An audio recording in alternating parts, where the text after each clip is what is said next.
महबूब फरमाते हैं क़यामत के दिन अल्लाह तबारक व तआला एक गुनाहगार के बारे में जन्नत का फैसला फरमा देगा। वो गुनाहगार ना रब के करम पर रो पड़ेगा और हाथ बांध के अर्ज करेगा, मौला मैं तो जानता हूँ मैं क्या हूँ, ऐसी कौन सी मेरी नेकी थी कि तूने मुझे बख्श दिया। तो मेरे महबूब पाक अलैहिस्सलाम फरमाने लगे, रब करीम उससे फरमाएगा, एक दिन रात को ना तो अपनी गली से गुजर रहा था, गली से गुजरते हुए तेरे पैर से एक रोड़ा टकराया था, तूने वो रोड़ा उठा के फेंक दिया था।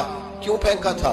तो नेकी चूंकि उसकी नजर में मामूली थी तो वो भूल चुका था। कहेगा, या अल्लाह वो वाला रोड़ा मालिक करीम, वो तो मैंने इसलिए उठाया था कि मेरे मोहल्ले में बूढ़े भी रहते हैं, बीमार भी रहते हैं, बच्चे भी रहते हैं, कमजोर भी रहते हैं, इसलिए उठाया था किसी को ठोकर न लग जाए। रब करीम ने फरमाया, तू रात के अंधेरों में रोड़े उठा उठा के मेरे बंदों का ख्याल रखे तो मैं आज कयामत के दिन तेरा ख्याल ना रखूं।